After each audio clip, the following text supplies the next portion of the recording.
Hello learners, and welcome to week 10 of U.S. History, Reconstruction to Present. And let me share my screen with you. Okay, so this week we're completing units 2.19, 2.20, 2.21, 2.25, and 2.26. So we're going to wrap this up here. We're going to talk about a need for regulation, political climate changes, take your quiz, and a review and your test on growth and innovation. Okay, so some big concepts for the week, side effects of the Industrial Revolution, and we're going to talk a little bit about the Gilded Age.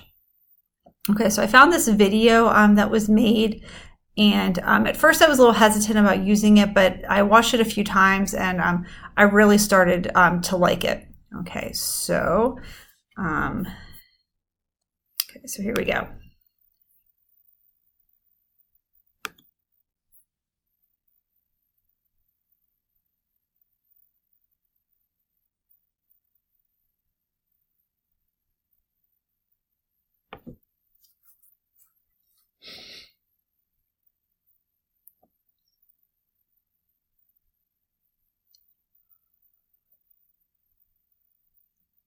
By the time I was 9, the Industrial Revolution had been in full swing. My parents had died when I was very young. I was put into the factory's hands and started working there at just 6 years old. I was never paid until I was 12. No orphans younger than that were ever paid.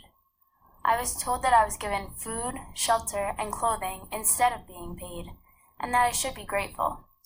I was grateful for the food on my plate and the roof over my head, but it was hard to thank the people who you saw as enemies. But it was the only thing I knew. I remembered the awful conditions of the factory. It was a morbid place to be. Nobody was ever happy. You worked from the time you got there until the minute you left. There was no time to socialize or even make friends. Only one-hour break thrown in the middle of my 14-hour work schedule. It was loud and it was dirty. The factory definitely wasn't a kid-friendly place. You could find a young kid working on any machine, no matter how heavy or dangerous. I think the worst part was the injury and the deaths. Bad injuries was a normal occurrence, and I'd seen way more people die than any child should have. I had only worked in the factory for a year and a half before I badly burned my own hand. I remember asking for help only to be screamed at to get back to work. I worked for 3 hours with my raw hand until my break when I could barely get anyone to help me. The owners didn't care about us like they tried to convince us they did. I saw verbal and physical beatings on a daily basis. They used to weight us when we were late. Being weighted is when they would tie weights to one of the children's necks, and they made them walk up and down the factory aisles over and over. It was meant to serve as an example, basically scaring us into never being a minute late. It scared me enough to be on time every day, so luckily I never had to experience it. When I was younger, I remember hoping and praying that things would get better. I tried to reassure myself that when I was older, this would all be worth it. I was wrong. Things never got better. We received 3 small meals a day, nothing more, nothing less. Asking for more was perceived as a crime, so I didn't dare try. We worked hungry and we worked tired. I woke up every morning, ate a bland breakfast, went to work, and went to bed. The days were long and exhausting.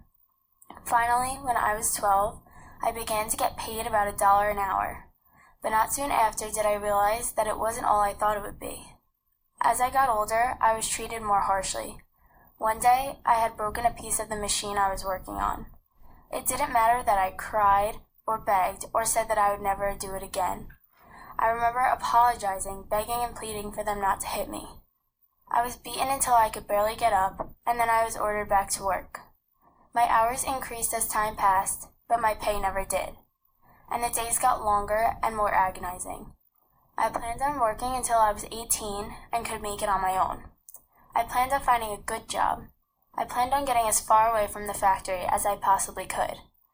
I consider myself lucky. Children like me didn't even make it out. The factory was like a death trap to us kids, taking them one by one. You would think growing up without a family was hard, but I would have rather been by myself than in a factory full of people who were just as miserable as I was. And the truth of the matter was, we were all miserable, every single one of us.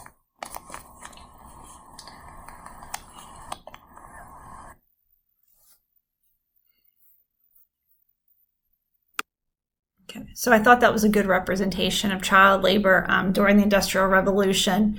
Many of the children were forced into working into these factories that were designed for adults.